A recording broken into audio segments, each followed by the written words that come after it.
Ya, ahora sí, muy buenas tardes para la grabación que comenzamos ahora, siendo hoy día lunes 29 de noviembre, último día de noviembre, se nos va, por lo menos día lunes, así que se nos va el mes. Así que la clase de hoy día vamos a ver lo que es reproducción. Voy a empezar a compartir la clase y voy a poner en pausa mi video para poder, por un tema de peso de la grabación. Así que cualquier cosa, no hay ningún problema en que me interrumpan, ya saben, ya se lo he dicho otras veces. ¿Se ve bien la clase esto?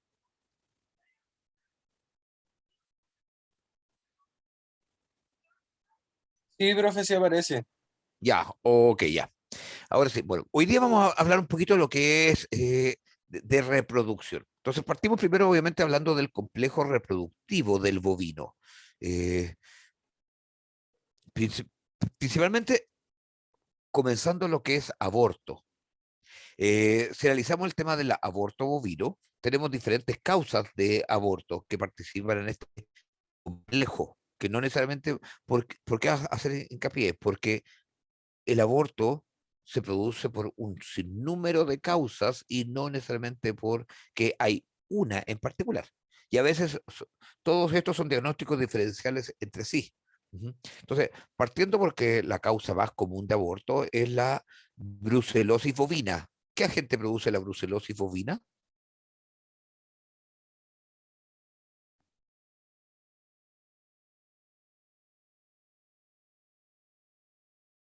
¿Qué, silenciosos, porque hay diferentes tipos de brucela. En los caninos está la brucela canis, en los ovinos la brucela ovis, en los bovinos, ¿cuál es la brucela? Ojo, es la brucela abortus. Ujú. Entonces, también está el virus de la diarrea viral bovina, que ya vimos que produce complejo, esta participa también el complejo respiratorio, así como el IBR. Entonces, la diarrea viral bovino y la rinotraqueitis infecciosa bovina, am- ambas participan tanto del complejo respiratorio como tienen acción y en parte de su proceso producen abortos. Trichomonas fetus como parásito y las leptospiras. De hecho, y leptospira es importantísimo porque son zoonóticas y existen también diferentes tipos de leptospiras, básicamente la interrogans con diferentes serobares y que producen afecciones tanto en los bovinos, pero hay otras leptospiras que producen problemas en los caninos. Acuérdense que la vacuna séptuple y óctuple canina tienen leptospira. Entonces, también producen problemas en diferentes especies, siendo zoonóticas.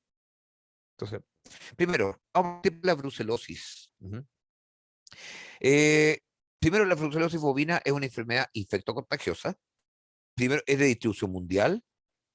Chile también la tiene, pero está en un plan de control y erradicación que está bastante avanzado, donde tenemos muchas regiones del país, por lo menos en la zona centro-norte, hasta la cuarta y quinta regiones, estamos no declarados libres, pero sí reconocidos como libres de brucelosis. Todavía se han presentado casos, brotes controlados, pero y hacia el sur todavía hay varios puntos. Ujú. El agente causal es la brucela abortus, que es un gran negativo, y la enfermedad clínica ocurre durante la madurez sexual y se manifiesta por los abortos. Por lo tanto, aquellos animales que son jóvenes ni siquiera se revisan ni se chequean. No obstante, puede haber infecciones tempranas. Produce adicionalmente baja fertilidad, retención placentaria, infecciones uterinas. En los machos produce epididimitis y orquitis. La epididimitis como inflamación del epidídimo y la orquitis como inflamación del testículo. Y por lo tanto produce infertilidad en los machos con importantes pérdidas económicas. Esto es importante porque el factor epididimitis y orquitis es común en diferentes brucelas. La brucela ovis, que es la brucela de los ovinos, se caracteriza por se denomina el cuadro como epidimitis y orquitis del carnero. Produce también afecciones en los caninos que también produce epidimitis, orquitis e infertilidad. En el humano también, una infección incluso por Brucella abortus, que se puede transmitir en una persona, pues, ya le dije que es zoonótica, cuando se atiende un parto o palpaciones, manejo reproductivo, sin las medidas, eh, condiciones de bioseguridad. Estamos hablando de mangas y medidas básicas. ¿Alguien ha visto atender un parto a alguien sin guantes, sin mangas? Sí, profe, sí se ve harto. Y algunos lo han visto en la tele con mayor frecuencia de lo que quisiéramos. ¿Han visto al doctor Paul? El Y doctor profe, Paul de no hecho, él lo usa hace guantes harto. para nada. No, el doctor Paul es más cochino que... no, por- entonces, pero Pero uno ve que, da lo mismo porque para todo receta antibióticos. Yo creo que los que han visto al doctor Paul saben que a todo le pone antibiótico. ujú.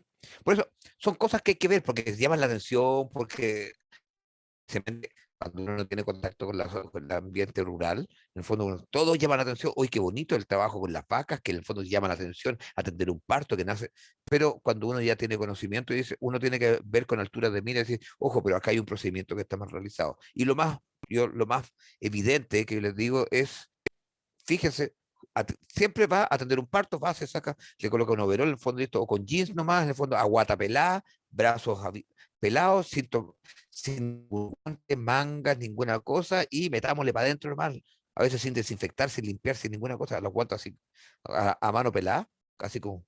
Entonces, ya tenemos eh, varios factores que en el fondo pudiesen ser de riesgo. Acá en Chile, en el fondo, esto durante hace 30 años, 40 años atrás, ya antes del programa de control y erradicación de la brucelosis, había muchos colegas que sufrieron de brucelosis por zoonosis y producía, en varones, producía orquitis y epidimitis, producía tanto en hombres como mujeres una fiebre ondulante y en una mujer que estuviera embarazada pudiese llegar a producir aborto. ¿Mm? Y eso para entender, digamos, la importancia de esta patología, que va más allá de solamente del manejo, de la importancia económica, porque también se puede transmitir a través de la leche. Y por eso la pasteurización también ayuda a controlar el tema de brucelosis. Como un importante el tema de quesos, tanto por Brucella ovis como por melitensis, que también afectan caprinos, la leche de cabra, los quesos de cabra que no están pasteurizados. Entonces también existe un riesgo siempre. Ojo, ya, en el caso de la brucelosis bovina, producida por la Brucella ovis, esta presentación del cuadro clínico puede ser tanto aguda como crónica. Y, y la transmisión básicamente puede ser por vía digestiva, por eso a través de la leche, tanto dentro de animales como también al ser humano, por vía transplacentaria. En el caso de los machos, cuando algunos están infectados, son eliminadores persistentes de la bacteria. Entonces, además de producirse infertilidad, el macho, en que no va a dejar preñadas las vacas, además va a producir una infertilidad eh, y contagio a través de la inseminación artificial, por lo mismo a través del macho, y una hembra infectada continúa eliminando la brucela en cada parto posterior, aunque no aborte. Por lo tanto, se infectó, pudiese abortar si es que estaba preñada, básicamente el último tercio de gestación, pero aunque esa vaca no aborte posteriormente, puede seguir eliminando la brucela. Por lo tanto, es de alto riesgo. Básicamente las especies susceptibles son las bovinos, tanto hembras como machos enteros, por tanto a partir de los 12 años de edad, en el fondo ya están en edad reproductiva, siendo las vaquillas más susceptibles. Y las principales fuentes de infección son los fetos abortados, pero también cualquier tipo de membrana y fluidos placentarios. y cualquier otro tipo de descarga del fondo producto de esto mismo. Y la leche de las hembras que están infectadas. Razón por lo tanto, y esto, ojo, esto estamos hablando de bovinos, pero también hay que hacer relación con el tema de otras especies, como yo les decía, el caso de los caprinos, con un periodo de incubación bastante variable que puede ir de los 10 días hasta los 7 meses. Y que en el fondo en terneras también se produce un tema de latencia en que se pueden infectar las terneras, pero una vez que entran a, a la edad reproductiva empiezan a diseminar. Ujú. ¿Cómo se hace el diagnóstico? El diagnóstico inicial, eh, por eso primero, obviamente el signo, tema clínico, el principal signo es este diagnóstico en pues, este aborto en el último tercio de la gestación y también por el nacimiento de terneros débiles y con el diagnóstico diferencial, como yo les decía, diarrea viral bovino, rinotraqueitis, infeccioso bovino, leptospirosis, campylobacter, tricomonas. Entonces, que son los otros componentes de este complejo aborto bovino. Y el diagnóstico también en laboratorio. Entonces, primero el screening o tamizaje, que se hace en leche por el ELISA indirecto, esa es la prueba del anillo, el ring test, en que se usa un ELISA indirecto, en que se toma una muestra y se le aplica un chequeo para ver la presencia de anticuerpos, y eso para poder saber si un predio, un rebaño, está que tiene presencia de anticuerpos para la brucela. Y en el suero, primero la rosa de Bengala, que es un examen que se puede hacer, o la fluorescencia polarizada, pero siendo la rosa de Bengala el más fácil de realizar porque se hace tanto en matadero como en las ferias ganaderas, se puede hacer directamente ahí en terreno. Se toma sangre, se toma el suero, se le aplica, se centrifuga la muestra de sangre, una alícuota de suero, se coloca en una placa, se le aplica el reactivo rosa bengala y se ve si hay aglutinación. Y eso permite determinar en forma inmediata la presencia del anticuerpo contra brucela. Pero puede haber reacción cruzada. Por lo tanto, cualquier muestra que sea en terreno determinada tiene que ser después confirmada a través de un ELISA competitivo. Ujú. Y obviamente la confirmación también en el fondo en tejidos, en el fondo en ganglios, tejidos, órganos, la leche y básicamente el cultivo que se puede realizar. Pero lo más común, lo que se realiza hoy día por el Servicio Agrícola Ganadero, cualquier examen que se realiza con rosa de bengala positivo, va después a confirmación por el ISA. Ya.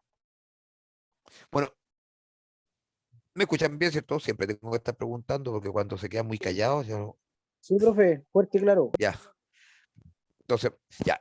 El plan de erradicación oficial de Bruselas comenzó aproximadamente el año 99 a 2000. Eh, Antes de eso, siempre se hubo chequeos, pero estaba la vacuna a utilizar. Antes de ese año era la vacuna, la cepa 19 que se decía. El problema es que esa vacuna, los anticuerpos que generaba tenían reacción cruzada con la cepa de campo. Entonces no permitía hacer un diagnóstico diferencial.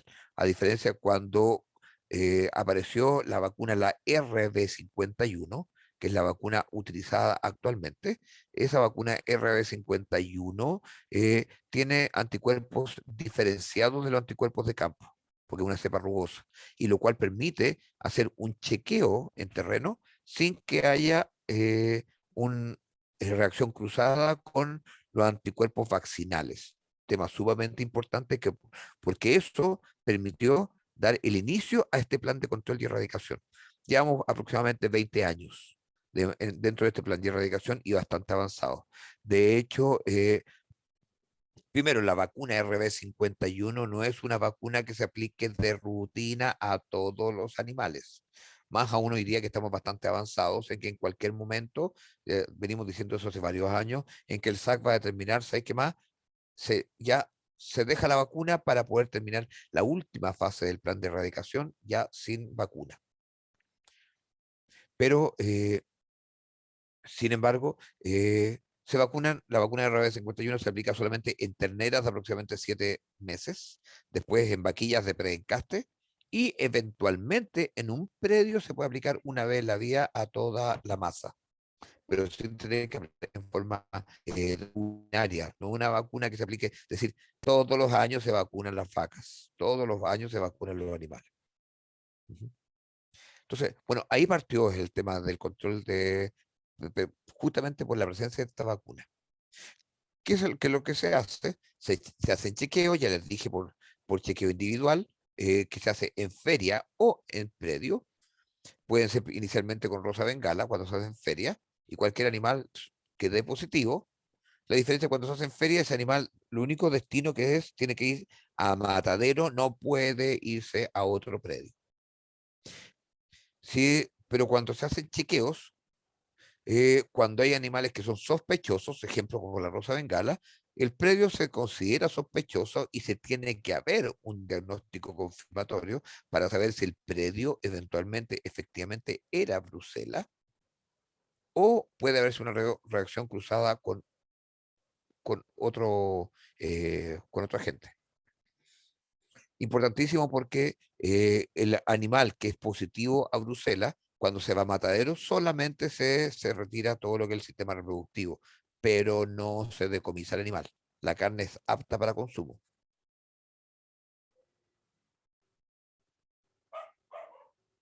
Entonces, esto es del SAC directamente.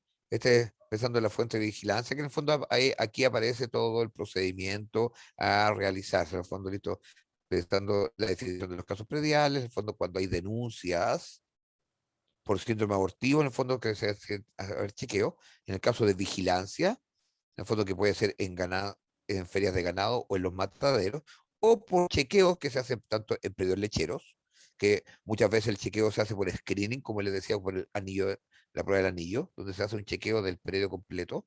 Hoy día muchos predios, por eso les decía cuando decimos que estamos en la zona hasta la cuarta y quinta regiones libres, es porque se chequean los predios y no reacciona el predio, lo cual significa que no hay presencia de anticuerpos para Bruselas en el predio. Ujú. Entonces, pero los chequeos pueden ser también en áreas, en predios adyacentes, todo para el procedimiento de rutina. Entendiendo que además hay un procedimiento de certificación de predios libres, donde un predio que ya es libre se revisa de forma anual para confirmar que mantiene esta condición de certificado. Eso con respecto a la brucelosis bovina. Después, otra patología, bien le decía, la rinotraqueitis infecciosa bovina, que es por un virus, un herpes virus tipo 1, que bien lo habíamos visto cuando hablábamos del complejo respiratorio. Existen varias variantes antigénicas, eh, pero importantísimo que el virus se mantiene en el bovino en forma activa, sin causar enfermedad después de una infección inicial, pero por problemas después puede reactivarse y ahí empieza a ser excretado y empieza a producir los problemas. No todas las formas de la presentación de la rinotraqueitis producen aborto, porque si analizamos como patogénesis, tiene una variedad de signos clínicos. Por lo tanto, puede afectar tanto el sistema respiratorio, genital, digestivo y nervioso. Por lo tanto, hay diferentes formas de presentación. Por ejemplo, miren, la forma respiratoria se acompaña por aborto. La forma genital del IBR no se acompaña por abortos, lo cual a veces puede ser como contradictorio, pero efectivamente la forma respiratoria del IBR se caracteriza por un aborto que puede ser alto en hembras gestantes, pero la forma genital, pensando en la forma reproductiva de la patología, en el fondo se caracteriza por pústulas y úlceras, en el fondo en la mucosa, pero sin aborto presente. Existe una forma ocular, que también puede en algunos casos producir aborto, una forma nerviosa, que esa no tiene abortos. Pensando, estoy hablando desde el punto de vista del complejo abortivo, no nos vamos a desarrollar toda la patología. y una forma digestiva que tampoco se manifiesta con aborto.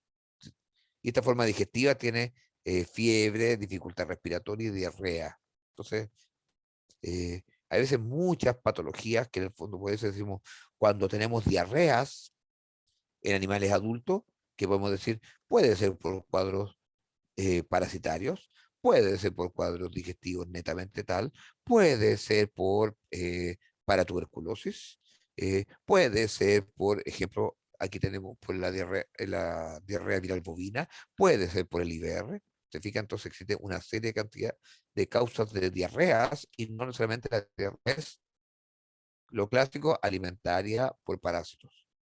Entonces, pensando en diagnósticos diferenciales de las diarreas.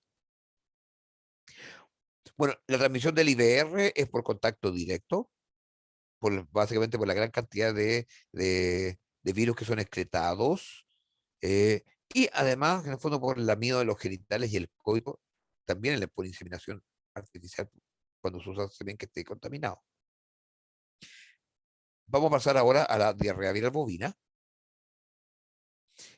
Causa lesiones ulcerativas en morro y hollares y que son las que ven acá, que en el fondo estas pequeñas lesiones. También es importantísimo considerar el virus de la diarrea bovina por la enfermedad que afecta a la mucosa, pensando en el diagnóstico diferencial con fiebre aftosa, que siempre tenemos que considerarlo y nunca dejarlo de lado. En el caso de la diarrea viral bovina, es un pestivirus con variedades de antigenicidades. Existen algunas citopatogénicas y otras no citopatogénicas. Importantísimo porque también hay diferentes formas de la presentación del cuadro. En bovinos que sean inmunocompetentes, en fondo, tanto subclínicas como inaparentes en muchos casos, pero el resto, estamos hablando de un 10 a 30%, se puede manifestar en forma moderada y en algunos casos solamente puede darse en forma grave. La mayoría de los casos son subclínicos o moderados, pero este virus facilita que se desarrollen otros cuadros severos de diferentes enfermedades producidas por otros virus o bacterias y por lo tanto puede generar una coinfección al animal. Cuando ocurren vacas gestantes, el virus alcanza al feto a través de la placenta y obviamente provocar la muerte de esto y producir la muerte de este feto y generar aborto o momificación, dependiendo de la edad que tenga el gestante. Puede ser temprano y en muchos casos tempranos produce momificación y en casos más adultos produce, o sea, no adultos, en gestaciones más avanzadas va a producir aborto. En el caso de que nazcan terneros vivos, obviamente, estos nacen débiles, con bajo desarrollo y con algunos defectos queratogénicos. Y la infección se puede dar en vacas tanto por muerte natural o por inseminación artificial, o semen contaminado, produciendo, obviamente, generando infertilidad. Una forma de presentación es la enfermedad de las mucosas. Y que generalmente esta sí es de curso agudo y ya no es subclínico, sino que es característico, donde hay fiebre, depresión, debilidad, anorexia y descargas nasales mucopurulentas, laminitis, necrosis, entonces del espacio interdigital, entonces una necrosis que en el fondo se puede confundir con el foot rot, por ejemplo. Entonces, y en algunos casos esta enfermedad de las mucosas puede convertirse en crónica, en el fondo, y producir un cuadro severo que constantemente empieza a producir condiciones de diarrea y se puede confundir con una paratuberculosis, por ejemplo. Y ahí que fueron la forma de esta formación crónica, en el fondo para que las conozcan. Obviamente esta es la forma general, porque importantísimo que no voy a desarrollar toda la patología completa porque estamos vistos desde el punto de vista del aborto, por eso para no hacer una clase de estas enfermedades, pero es importante que las conozcan y que por esta enfermedad mucosa se generan muchas afecciones respiratorias también. La transmisión también por contacto directo, siendo la ingestión de saliva, secreción oculonasales, orina, etcétera, en el fondo las principales rutas de infección, pero también puede ser por el semen o vectores como las moscas. Aunque esta se dice acá que no ha sido reportada, pero se describe también.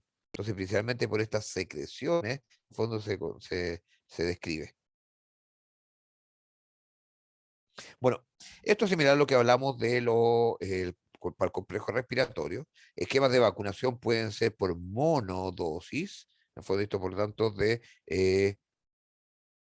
vacunas monovalentes, como el virus de la herpes virus IVR, virus esencial, diarrea viral bovina o para influenza 3, o polivalentes, que es lo que más se utiliza hoy día. Ahí tenemos la vacuna de la Cattle Master, que está la Cattle Master normal y existe la Cattle Master L5. ¿Se acuerdan cuando le hablé de manejo sanitario? Entonces, la Cattle Master normal incorpora diarrea viral bovina, para influenza 3, virus esencial y el IVR, el virus. Y este, importantísimo, porque se genera la vacunación de las hembras, va a generar una control sobre los abortos que van a tener esas hembras en la gestación siguiente. Generalmente se vacunan las hembras previo al encaste o en el caso de vacas lecheras, en el momento del secado.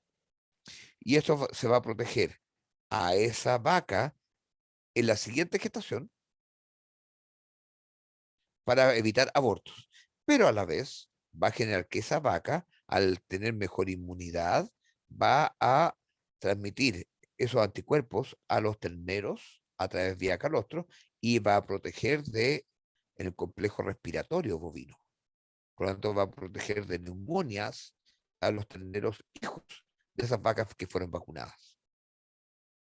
Entonces, por lo tanto, tiene acción sobre el complejo respiratorio, pero de los hijos de las vacas vacunadas o sobre el complejo aborto bovino en las vacas vacunadas. ¿Se logra entender ese concepto?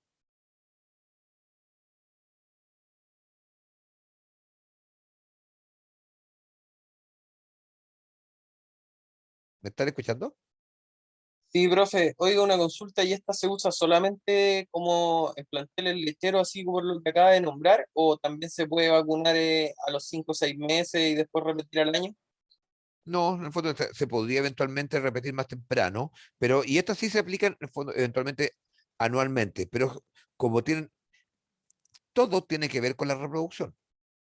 Entonces, sobre las vacas, tanto de leche como ganado de carne, también sería recomendable. No es como la vacuna obligatoria, pero sí recomendable, porque en las vacas va a tener efectos sobre a nivel reproductivo, pensando en el complejo aborto bovino. Pero esas vacas que queden preñadas van a tener un ternero y por lo tanto van a generar calor que va a proteger a sus hijas o hijos. Por eso es importantísimo, pero todo tiene que ver desde el punto de vista reproductivo. Así que por eso mismo que hago esa observación, porque el formato de vacunación tiene que ver mucho con el tema reproductivo y el ciclo reproductivo del animal. No sé si me logro explicar. Sí, profe. Ujú. Entonces, por eso va que lo consideremos. Ujú. Ya, con eso terminamos un poco lo que es esto. Y vamos a pasar a lo que es manejo reproductivo propiamente con lo que vamos a terminar. Voy a hacer un break, no sé si les parece, porque con esto termino, pero en el fondo aquí voy a estar por lo menos media hora más. Así que para no pasarnos mucho el rato, así que vamos a hacer una pausa de unos 10 minutos, 15 minutos, y siendo la 1:50, nos vamos a conectar ahora a la 1:52 a las 2:05. ¿Les parece? Ya, profe. Ya, profe. Es que no Estoy veía. viendo No para veía poder esa. pararla,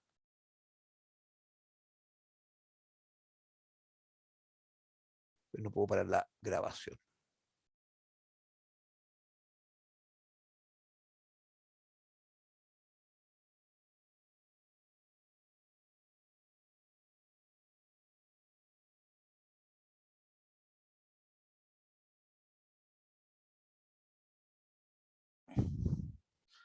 Ya, de vuelta a la pausa, voy a empezar nuevamente a compartir pantalla para terminar lo que es la parte de la clase.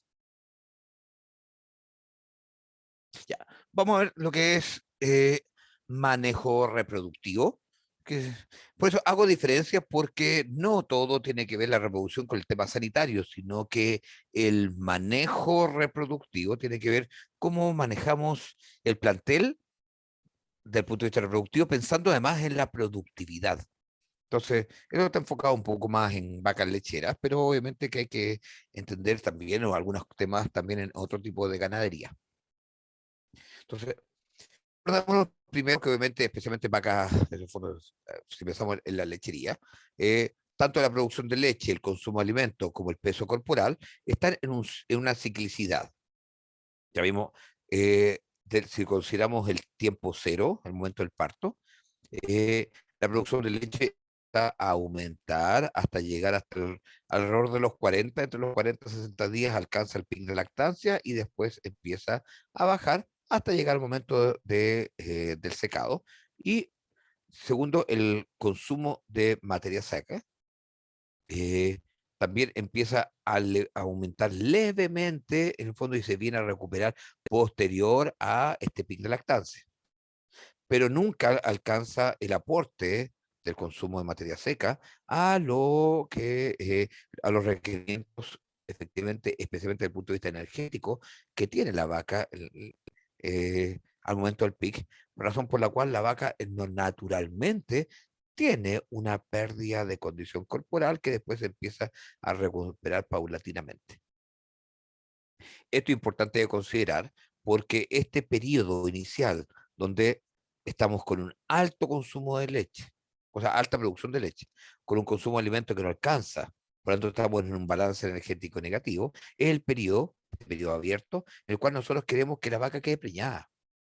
Entonces, ya donde después de los 45 días alcanzamos la madurez histológica y ojalá que dentro de los 90 días la vaca efectivamente quede preñada. Entonces tenemos que dejar a una vaca preñada cuando tiene todo este proceso metabólico altamente complejo. Y el ideal para una lechería es que ojalá las vacas se preñen lo más temprano posible. Estamos hablando de que ojalá se preñaran dentro de los 60 días posterior al parto. Esto con el objetivo de que tengamos un menor lapso interparto, que va a tener que ver que en la medida que tenemos un lapso interparto, un periodo entre partos más reducido, a largo plazo, en el mismo periodo de tiempo, vamos a tener más partos y por lo tanto más pics de lactancia. Por lo tanto, desde el punto de vista económico, la productividad del plantel es más elevada porque tenemos más momentos de álgide en fondo productivo. Entonces, pero a la vez también produce más ternero, y más ternero implica... Los machos a lo mejor en un plantel lechero hoy día no son de mayor valor económico, pero un plantel de carne sí importante. Eh, el plantel de carne depende de que las vacas estén pariendo para que tengan, ojalá, un ternero al año. Y una vaca que no produce un ternero en un año, esa vaca improductiva es una vaca que está comiendo gratis. Entonces, es candidata a la eliminación, salvo que su valor genético sea muy elevado. Pero a la vez, pero en una lechería, se produce más ternero y más terneras, hembras. Por lo tanto, pensando que la hija es mejor que su madre porque ha sido inseminada con un toro con condiciones que mejoran ciertas características, productividad, conformación, diferentes conceptos que en el fondo desde el punto de vista genético, importantes de ir mejorando. Por lo tanto, la ternera es mejor que su madre. Y por lo tanto, en la medida que disminuyamos estos lapsos interpartos, que brillamos la hembra más temprano, dije, se producen más terneras, se logra medias de lactancia mayores, aumenta la producción y obviamente eh, o sea, producción y los terneros en un 8% por cada 30 días de disminución en este lapso interparto. Entonces, para ello, las vacas deben parir regularmente, con los menores tiempos improductivos y por lo tanto tienen que ser cubiertas y preñadas dentro de un periodo corto de tiempo. Y eso trae obviamente aumento de la producción de leche, el aumento en las terneras, disminución en los costos por enfermedades y eliminaciones, disminución de los días no productivos y aumento en la ganancia genética del plantel, porque esas terneras, como bien les decía, son mejoras que sus madres. Entonces, ¿cuáles son los principales indicadores de la eficiencia reproductiva de un plantel? Obviamente, los días que van entre el parto y la concepción. Hablamos de los días abiertos. El lapso interparto, este LIP, el fondo, que en el fondo es el periodo entre un parto y otro. Y como bien decía, el ideal es que estuviera en los 365 días. 305 días de leche, 60 días de secado. Eso es como un óptimo. Otro indicador de eficiencia, otro parámetro, los días al primer celo. ¿Cuántos días? Ahora, que una hembra, una vaca, tenga un primer celo más temprano, no significa que se va a inseminar o montar más temprano, porque todo depende de que aseguremos de que ya ha pasado el tiempo de involución uterina y que el celo efectivamente sea óptimo, productivo.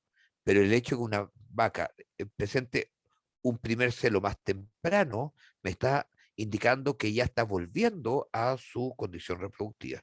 Por lo tanto, que todo su sistema hormonal ya se ha activado y podemos asegurar una gestación. Importante de concepción, que es similar a los servicios por preñez. ¿Cuántas veces se tiene que montar o inseminar una vaca para que quede preñada? Y además, obviamente, también son los indicadores de las tasas de enfermedades y de abortos del plantel, no por animal en particular. Entonces, todo esto obviamente me está generando algunos indicadores. El punto de partida, obviamente, es el momento del parto. Pero hay que entender que existe una serie de patologías que son multisistémicas, donde una enfermedad está altamente correlacionada, este es el factor de la probabilidad de ocurrencia, el OR, eh, entre un factor, ejemplo, eh, las dietas pobres en calcio, obviamente van a aumentar el riesgo de distosia y obviamente el riesgo de placenta retenida. Dietas pobres no significa que le demos una dieta, pero significa que la dieta pobre en calcio no está relacionada con la fiebre de la leche, con la hipocalcemia, lo que conversamos inicialmente por el tema de cuando hablamos de enfermedad metabólica. Eh, el tratamiento para para retención de placentas, en el fondo tiene una alta correlación sobre otras patologías, la aplicación de suplementos, etcétera. Acá tenemos, para que se entienda, distocias, fiebre de leche, hipocalcemia, metritis, cetosis, síndrome de retención de placenta, mastitis y el desplazamiento más a la izquierda, como factores, como patologías que en el fondo tienen alta incidencia.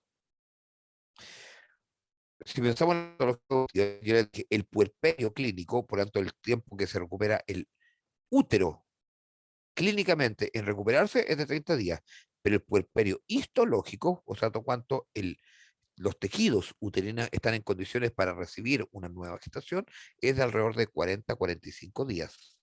Por lo tanto, una vaca, aunque entre en celo antes de los 45 días, no es recomendable montarla para asegurar una buena recuperación de ese tejido uterino y que pueda recibir una nueva gestación. La relación entre la condición corporal y la ciclicidad. Una vaca, acá estamos viendo las vacas en anestro, en la medida que una vaca está muy flaca, tiene una alta probabilidad de anestro.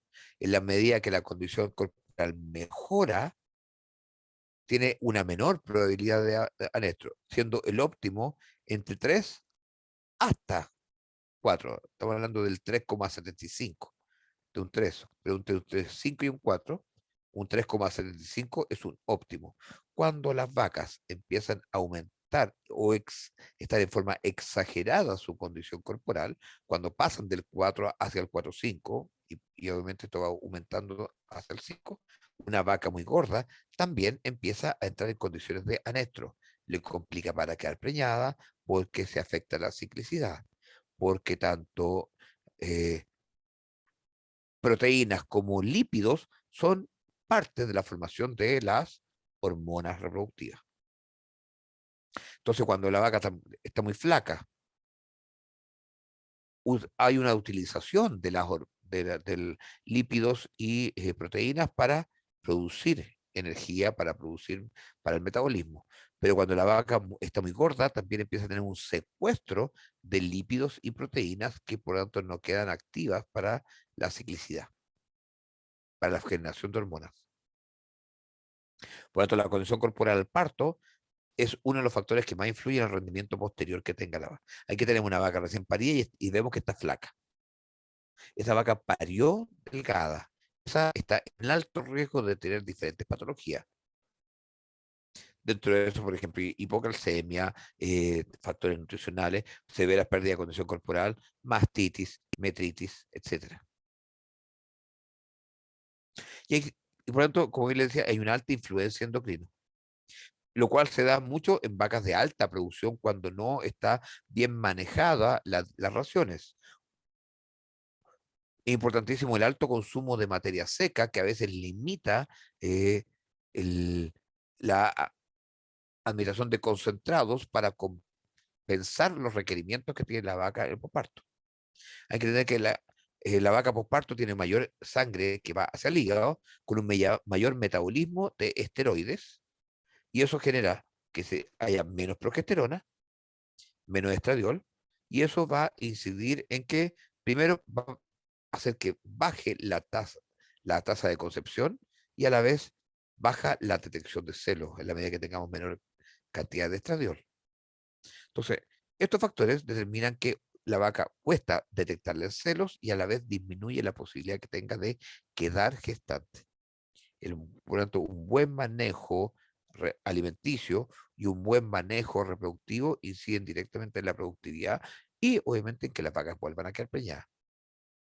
Importante acordarse, una vaca cuando está muy delgada, no, es muy fácil que entre con ovarios lisos, ovarios afectados, o poliquísticos. Una vaca muy gorda, también ovarios lisos y especialmente ovarios poliquísticos. Y eso es algo que ocurre en la mayoría de los mamíferos, tanto en vacas, pero también ocurre en otras especies, humanos, caninos, etcétera. ¿Hasta el momento todo ok? ¿Alguna duda? ¿Consulta? No, profe, todo bien. Ya. Bueno, todo esto implica que obviamente tenemos que hacer un buen manejo de la vaca, especialmente en el periodo de transición.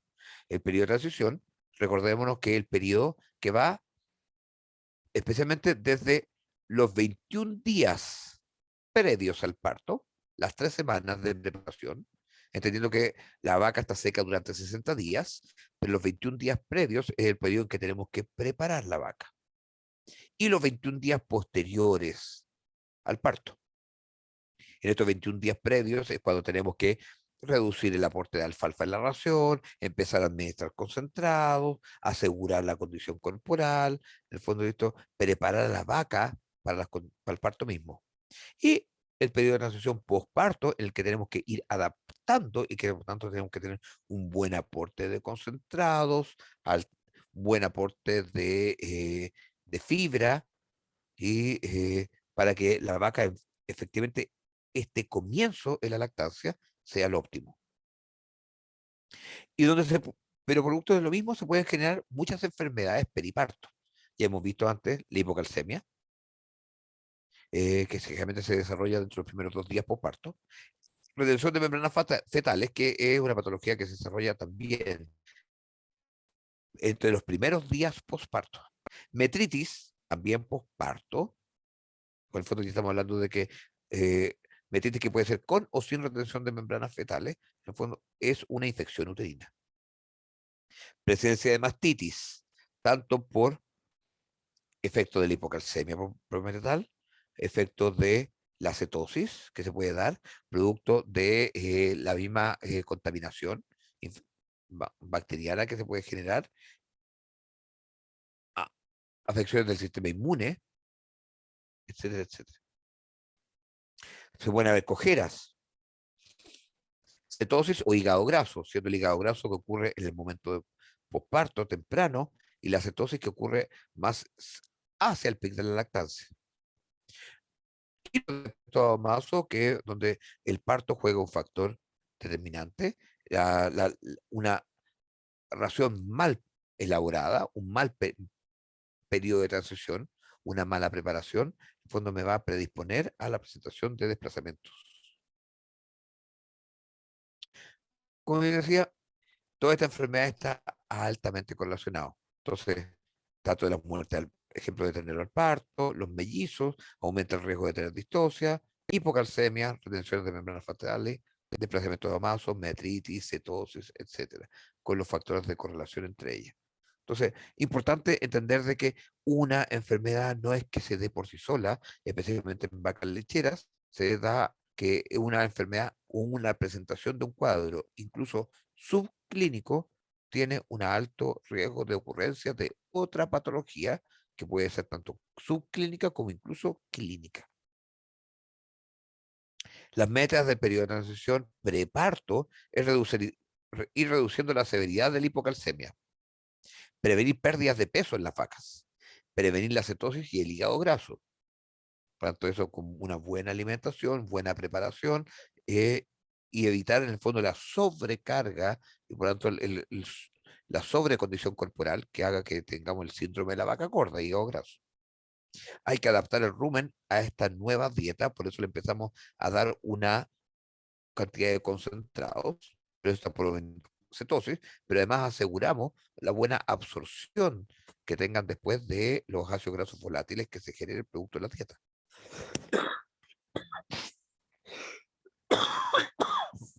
Perdón.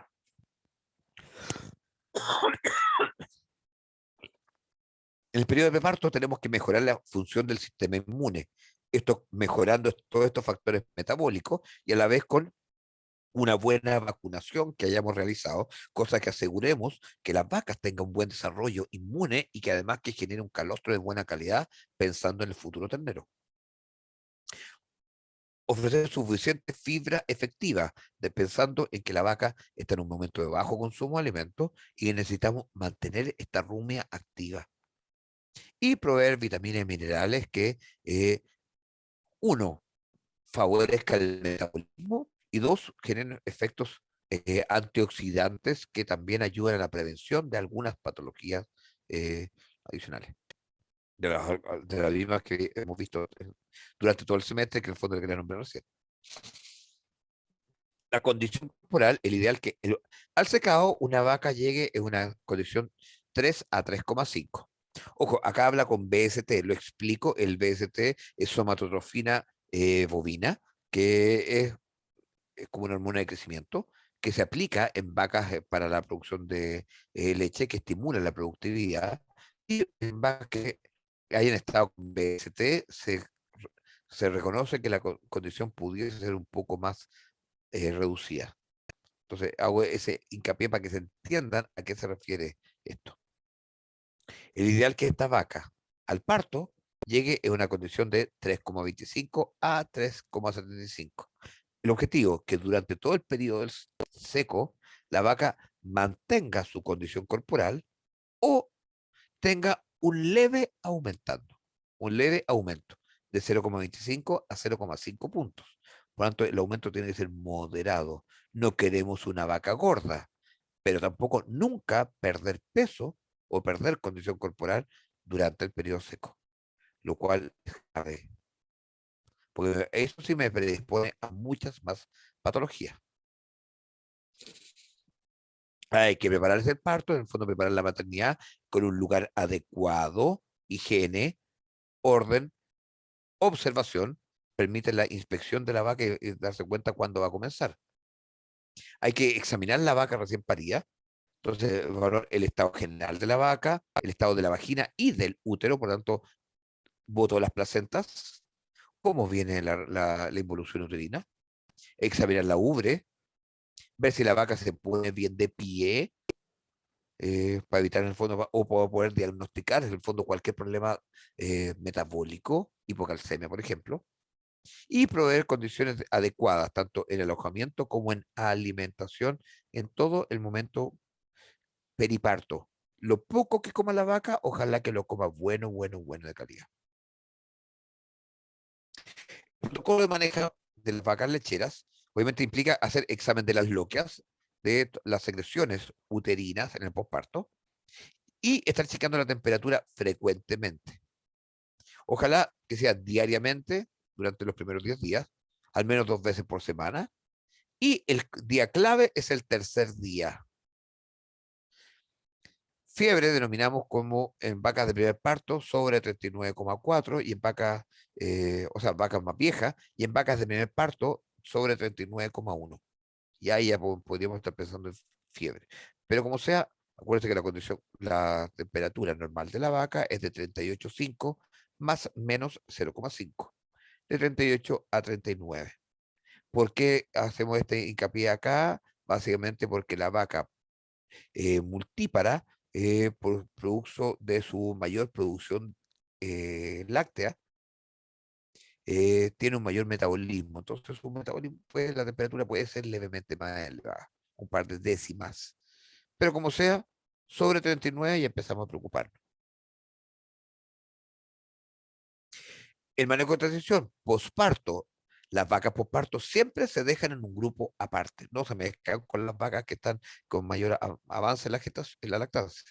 Las vacas posparto, por lo menos durante este periodo de transición, 21 días, 21 a 30 días posparto, se mantienen en un grupo especial, con una dieta de muy buena calidad, porque las vacas están en bajo consumo de alimentos, están en balance energético negativo, y la idea es que la dieta sea lo más concentrado, siempre independientemente de su nivel de productividad. Aunque la vaca produzca 20 litros, la vaca recibe una ración casi como si produjera 40, 50. Una ración muy concentrada y de excelente calidad. Donde se le da esta ración de transición y obviamente se le da la máxima comodidad para evitar el estrés y que puede predisponer también a otras patologías. El posparto clásico, obviamente, es detectar tempranamente cualquier enfermedad, promover la recuperación del útero y del sistema endocrino y prepararse para esa vaca, dejarla preñada. Por lo tanto, importantísimo también las detecciones de celos que vamos a hacer después de los 45 días. Y por lo tanto, ¿qué factores pueden afectar la duración y la intensidad del celo? Uno, el tipo de alojamiento, donde el ambiente, la superficie, el piso, en el fondo que las vacas no se resbalen para poder observar, la salud que tengan en pata y pezuña, el factor, ejemplo, acuérdense que el principal factor, especialmente en vacas lecheras, que produce afección de patas es la laminitis. Entonces, un buen despalme que se haya realizado durante el momento del secado, una buena identificación, buen manejo de la dieta, una dieta muy concentrada, pero con muy buen aporte de fibra o al menos de bicarbonato, si fuese necesario, en el posparto con bicarbonato para reducir los riesgos de acidosis ruminal subaguda y laminitis. Manejar la temperatura ambiental para que lo que coma la vaca lo destine a la producción y a la recuperación y, y la termorregulación, en el fondo, tengamos lo más controlada posible. La hora del día en que se haga, en el fondo, la detección de celo, y obviamente importantísimo que haya otras vacas en celo para que las vacas interactúen entre sí y tengan la manifestación de celo. Con signos secundarios a celo, como que las vacas se dejan montar o que las vacas empiezan a montar, la presencia de en este caso que vemos que las vacas tienen pelones, la posición del levantamiento de la cola, que en el fondo que tengan pelones entre ellos, por eso en muchas lecherías, cuando las vacas están cercanos, se pintan o se le colocan unos parches para evidenciar cuando la vaca, por desgaste de esa pintura o porque revientan los parches, decimos, ah, esta vaca fue montada, así que muy probable que esté en celo. Y se pueden ir identificando para poder ir evaluándola. Importantísimo los manejos que se haga con respecto a la detección del celo, porque de eso obviamente va a determinar que la hembra se monte. Profe, Si una la, consulta.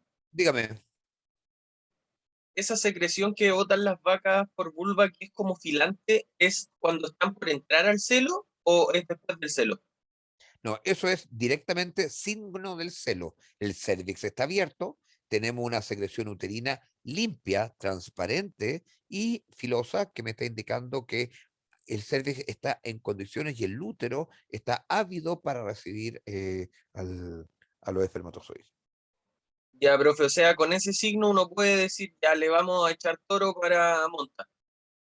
Sería ideal que en el fondo que sea ese es el signo, ese es el signo, pero en el fondo por eso mismo, el que la vaca se deje montar, eventualmente por eso los pelones que veamos, por eso es importantísimo, esos signos secundarios, que la vaca anda a veces anda medio con la cola levantada, etcétera. Ya, profe, ¿y qué pasa si en la vaca mientras está en gestación, cercano ya al término, empieza a botar esa secreción? Vaca que está como al término de gestación. Claro, último tercio o ya último mes. Ya, por eso mismo es importante ahí el chequeo, observación, palpación, eventualmente hacer una eco para poder ver que en el fondo que no tenga pérdidas, abortos, porque el hecho que acuérdense que el cervix tiene un tapón, entonces muchas veces, y que se suele percibir en todas las hembras mamíferas, que cuando viene el momento del parto, este tapón se libera y eso genera una secreción que uno dice, ya viene el parto, empieza botando. Entonces, cuando tenemos durante la gestación es preocupante y tenemos que evaluar en el fondo si efectivamente es que se ha liberado el tapón mucoso y tenga liberando secreciones, que puede ser líquido amniótico, cosas así, porque no es normal que durante una gestación se esté eliminando secreciones de origen uterino. Ya, profe, Ahí, bacán.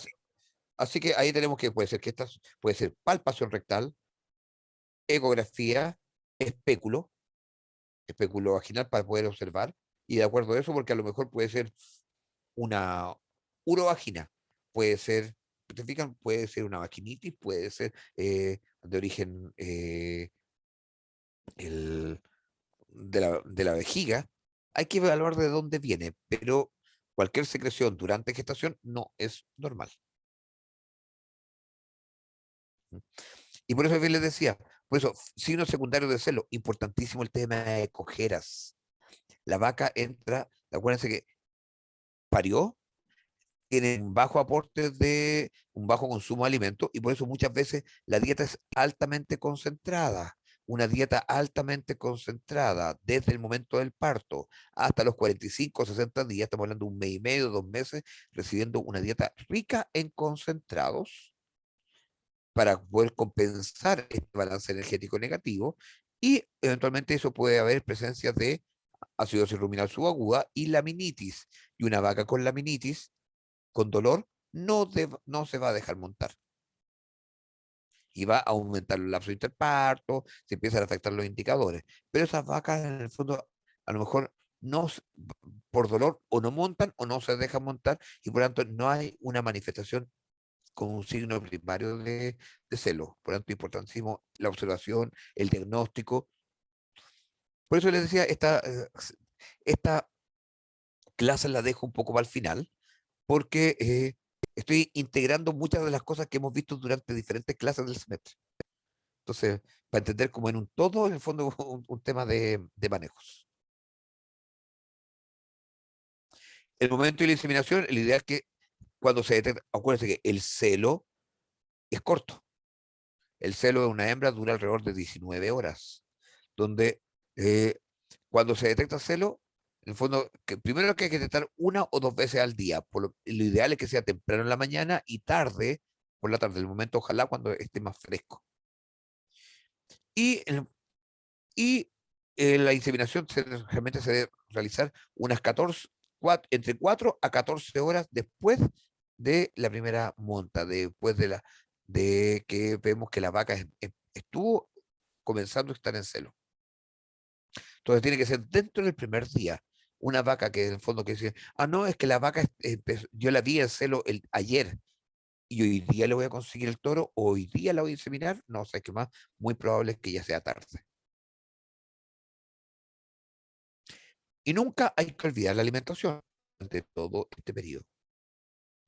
Podemos tener diferentes enfermedades reproductivas: retención de placenta, endometritis, metritis en sus diferentes grados, donde uno es lo más leve, a 3 una metritis de mayor severidad, o una piometra. Salpingitis cuando se afecta el salpinx, en el fondo, el, el, ah, se me, en el fondo se me olvidó el fondo, ahí se me fue la palabra. Trimartinismo, acuérdense que en el fondo es listo como factores, en el fondo, que más que enfermedad reproductiva es una condición. El free martin se produce cuando tenemos mellizos machos con hembra y que donde la hembra es infértil en un alto porcentaje. Yo siempre, cuando tengo pequeños agricultores, me dicen, no, compré una ternerita y en la lechería me vendieron una ternera. Yo digo, ojo, cuando te venden una ternera de una lechería, hay una alta probabilidad de que salgan machorras. Porque muchas de una lechería, es raro que vendan una ternera, una hembra, si pensamos que el valor genético y lo importante es la reposición. Pero la lechería normalmente no se arriesgan a criar en, una ternera mellicera, ojalá melliza de hembra con macho, porque un alto riesgo de que pierdan esa vaquilla, que después sea infértil. Así que por eso es muy raro que cuando alguien me dice compré una ternera, digo, ojo, pero acá muy probable es que haya sido melliza. O algunas alteraciones ováricas como cuerpo lúteo persistente, ovarios lisos, quistes. Aquí yo no le doy mayor vuelta porque todo eso en general lo vieron en reproducción y ginecología. Entonces se ve ahí, entonces por eso no lo desarrollo ahora tanto en la parte de medicina, pero entender como patología reproductiva. Sí voy a desarrollar una retención de placenta corresponde a una placenta que no ha sido liberada, no ha sido eliminada. Normalmente el ternero posteriormente viene casi inmediatamente después con la placenta, pero se habla de retención de placenta cuando no se ha eliminado 12 a 24 horas posteriores al parto. Para mí, con que ya 12 horas por parto no la haya eliminado, me está indicando que hay algún factor. Por eso este retención de placenta es básicamente un síndrome. Puede ser un factor hormonal, puede ser un factor eh, producto de falta de prostaglandina, producto de falta de oxitocina, falta de contracciones, afección del calcio. Por lo tanto, varios parámetros que están eh, confluyendo para que esta placenta no sea, primero, no se separe los placentólamas de los cotiledones y que queden unidos, o que no tengamos las contracciones suficientes para separarlos. Entonces, con 12 horas yo ya pienso en una retención de placenta. Y por eso es importantísimo esta etiología, porque de eso un poco, como esos factores que les indicaba, porque de eso también va a determinar los tratamientos. La principal sintomatología o signos que observamos, primero, la placenta colgando, secreciones, lo que está botando mucha secreción y hedionda de mal olor, fiebre, y en algunos casos con decaimiento de presión, lo cual me está indicando que cuando tenemos fiebre y depresión, que esto se está complejizando y empezamos a tener compromiso sistémico. El tratamiento puede ser o físico, principalmente tracción moderada de la placenta. La placenta nunca se tira. A lo más se le coloca un peso y se le da una tracción moderada. Porque tirar de llano una placenta, como para decir, la vamos a separar, que muchas veces yo he visto gente que la hacen, implica que en el fondo uno desgarra los tejidos y puede producir sangramiento y en algunos casos se han producido, incluso dado esto mismo, ruptura uterina o ruptura cervical y que ya es de muy mal pronóstico. Entonces la tracción moderada, leve, algunos dicen colocar un peso leve como de 200 a 300 gramos, eh, la placenta que va, se corte, se amarra eh, y eso se coloca un pequeño peso. Y farmacológico, mediante el uso de antibióticos que pueden ser locales, mediante óvulos intrauterinos o parenterales, dependiendo del tipo de producción. Si es producción lechera, muchas veces con Ceftiofur, como muy utilizado, no es el único. En ganado de carne, la oxitetraciclina tiene muy buena llegada al útero. El uso de INES para la inflamación local que se genera a nivel de útero, placentomas cotiledones, producir esa reducción en este punto local de inflamación. El uso de prostaglandina F2 alfa, la prostaglandina F2 alfa produce primero la separación de los placentomas y a la vez estimulación de las contracciones. Existen algunos productos que se utilizaron por muchas veces, que era, por ejemplo, ¿me escuchan bien, cierto? Sí, profe. Ah, ya, ok. Es que tuve como un ruido en el fondo del compu y en el fondo y a veces me pasa ese mismo ruido cuando de repente tienen como que se cae la conexión. Entonces, ya, prostaglandina F2 alfa o algunos productos, hoy día, hasta hace algunos años teníamos un producto, el Flometril, que era un producto que era el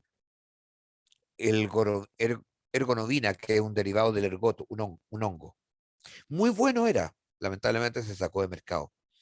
Ojalá que vuelva porque producía este ergot, que es un derivado de este hongo, produce la separación de los placentomas y la contractilidad uterina.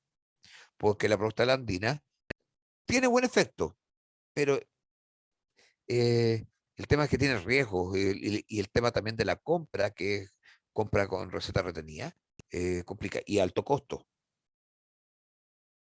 Eh, el uso de oxitocina, que se describe, lo uso, yo me preguntan a mí, yo uso oxitocina, pero no me gusta, porque la oxitocina estimula las contracciones uterinas, pero el, después de alrededor de 6 horas posparto, se produce un bloqueo de los receptores uterinos a la oxitocina. Por lo tanto, y estamos hablando de una retención de placenta, se produce 12 a 24 y a veces más horas, incluso cuando uno se diagnostican o que te llaman para hacer el manejo. Por lo Oiga, tanto, la profe, oxitocina en algunos casos no va a ser útil, pero me preguntan, la uso igual. Dígame. la retención de placenta es patológica luego de 12 a 24 horas de la retención, ¿cierto? Antes no. Eso, a ver, eh, 12 a 24 horas es lo que se describe como donde ya es una patología. Pero para mí, si estamos, ejemplo, si una vaca a las 10 horas no ha botado la placenta, yo, o antes, incluso 6 horas, yo a lo mejor le puedo colocar oxitocina. Ya, profe. Puedo- Importantísimo evaluar también qué pasa con el calcio. A lo mejor puede que esté con deficiencia de calcio, con una hipocalcemia subclínica. Oxitocina, idealmente, mientras más cercano al parto, la oxitocina estimula las contracciones uterinas. Normalmente, el ternero casi va acompañado con su placenta. Para el ternero y al cabo de mm, una hora ya ha botado la placenta. Entonces, que ya lleve 6 horas, chuta, para mí ya es preocupante. Pero técnicamente todavía no estamos ante una retención de la placenta. No sé si me comprenden un poquito la diferencia. Sí, profe. Ujú. Entonces, importante la observación. Y ahí tenemos que ver. Por eso la oxitocina, porque en la medida que avance la cantidad de horas, tenemos un menor efecto de oxitocina. Pero la oxitocina es de los medicamentos más económicos. Una oxitocina me cuesta un frasco de 50 ml, sale como 3.500 pesos. Y le aplico 5 cc. O sea, un frasco de 50 ml me alcanza para 10 dosis. O sea, me sale 350 pesos el tratamiento. Es tan re barato que la verdad se justifica. A diferencia de una prostaglandina, un frasco de Lutalice de 100 cc sale como 80 y tantos mil pesos. Y se le aplica 5. O sea, me sale como 4 lucas la dosis. No sé si me comprenden un poco para poder ver un poco las diferencias.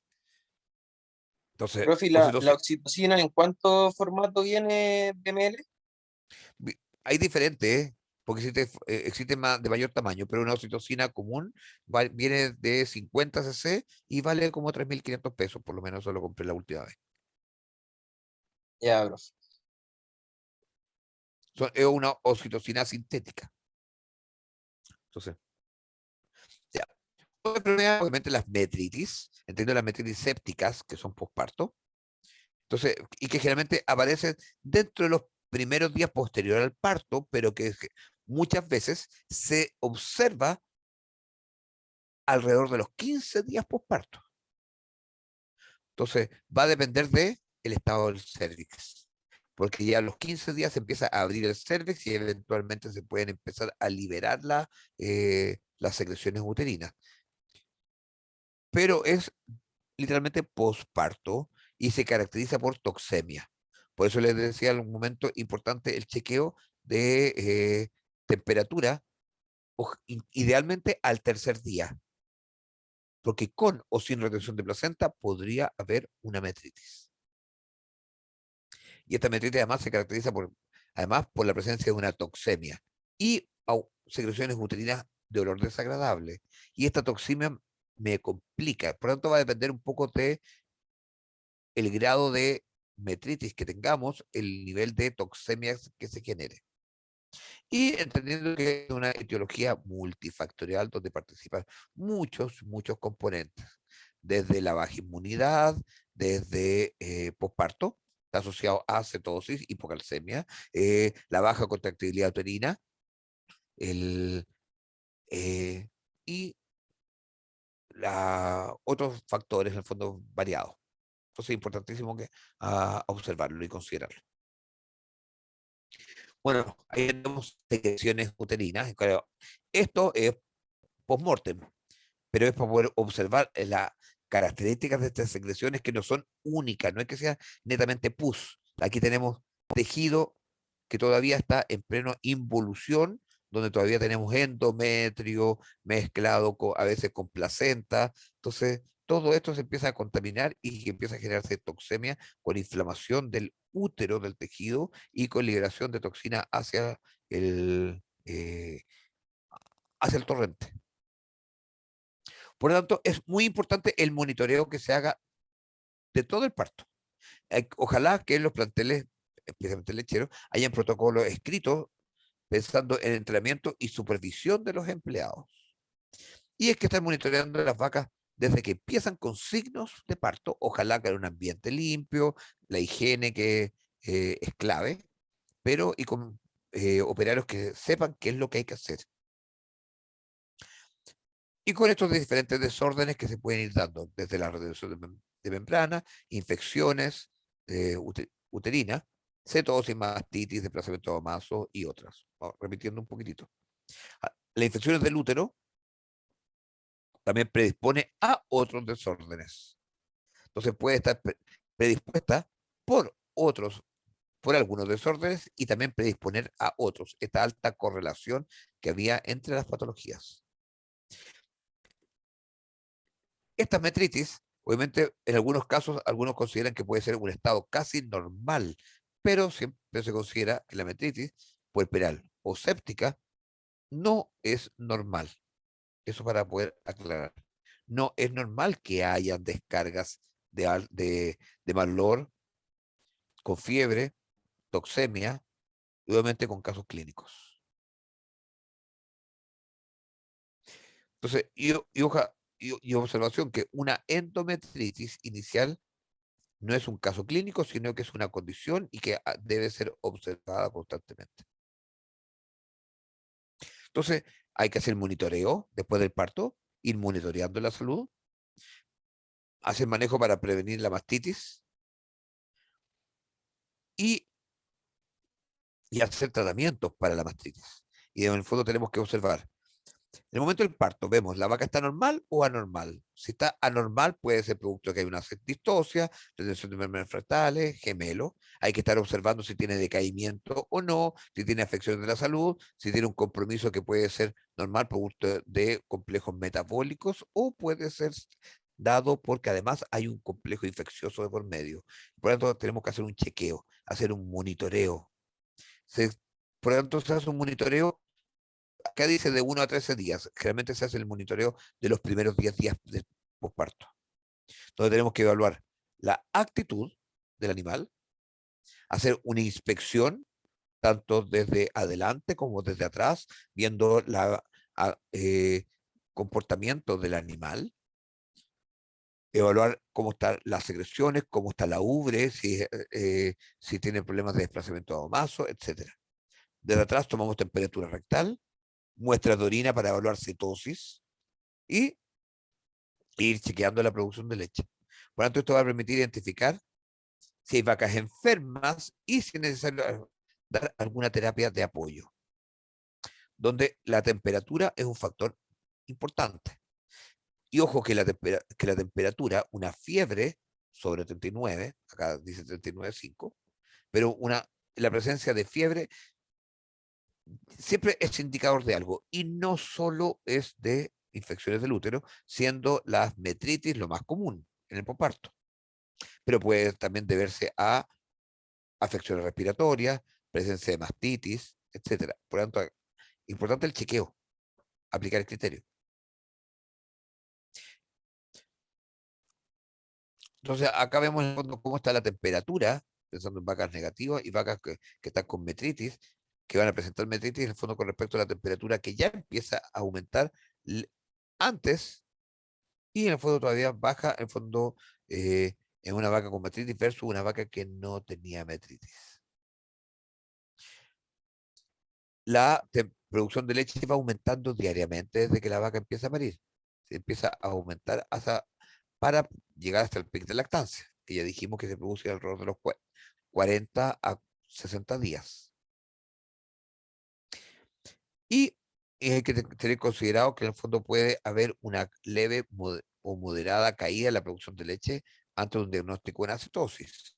Pero tenemos esta producción de leche, que en el fondo que empieza a aumentar y que eventualmente me está indicando cómo va el proceso productivo de la vaca, valga la redundancia.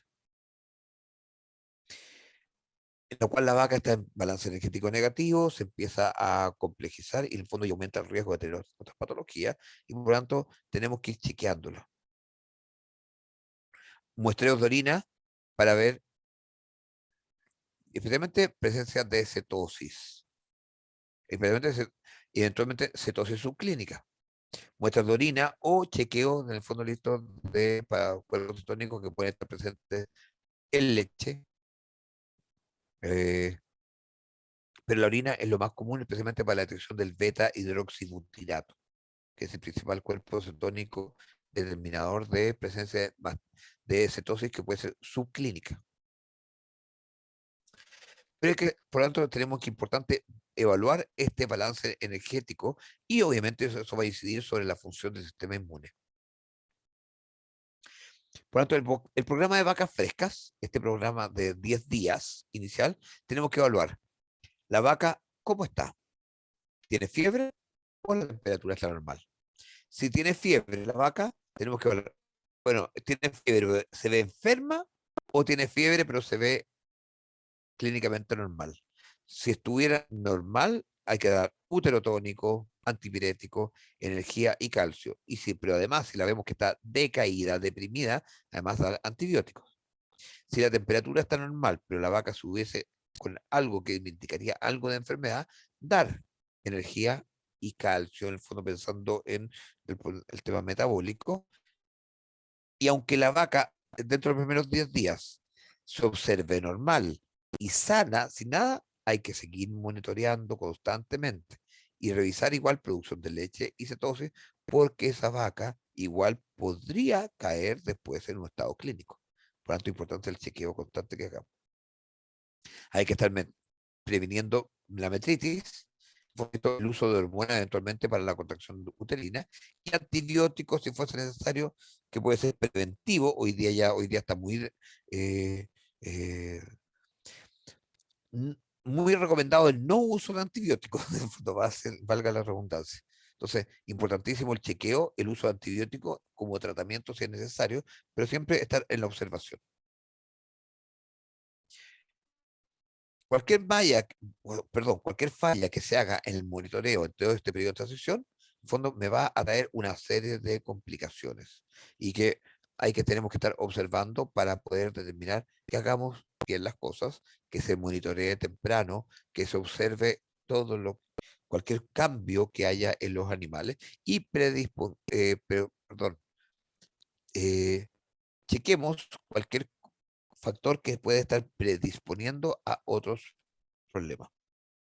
En el fondo, donde pueden haber muchos temas que pueden incidir, en fondo, esto en que se complejice.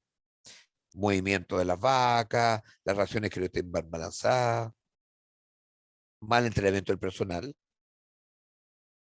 porque necesitamos personal que esté entrenado para poder detectar en forma temprana cualquier problema. Y aquí, como repetición un poquitito, este protocolo es esta evaluación de la vaca fresca. Desde frente a la vaca evaluamos actitud, apetito, lo, la- los ojos y las orejas, que en el fondo que son parámetros para evidenciar el bienestar animal. Detrás de la vaca podemos tomar temperatura, ver la respiración, ver las descargas que tenga a nivel uterino, el llenado de la ubre, cómo están las fecas, la posición de la cola, y de acuerdo a eso vemos que una vaca puede presentar fiebre o no estar fiebre, y según el tipo de descarga que tenga, en el fondo manejos acá a realizar. Esto es un pequeño protocolo y de acuerdo a eso, en el fondo poder observar cualquier cambio, cualquier modificación en el comportamiento, cualquier detalle que me esté indicando que la vaca esté entrando en algo, y eso hacer una acción lo más temprana posible. Y bueno, y con eso estamos terminando. Así que esta es la última diapositiva del semestre.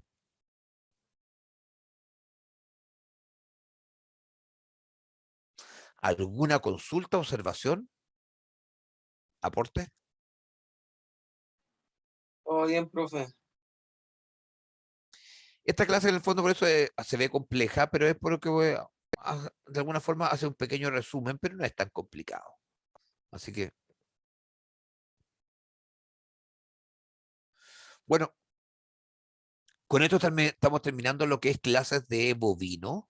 Bien les decía, próximo lunes a la 1:30, a las 13:30, se va a hacer la prueba de cátedra, con eso terminamos. Y espero que la llegada de los trabajos seminarios. Tienen hasta mañana. Ujú. Bueno, con esto me despido. Espero que nos veamos en otras ocasiones, en otras asignaturas, farmacología aplicada, clínica, y con esto estamos terminando el semestre prácticamente. Así que ha sido un gusto y espero que nos veamos de nuevo. Ya, profe, bacán, que tenga buena tarde. Muchas Ok, gracias, profe. ok, chao, chao. Y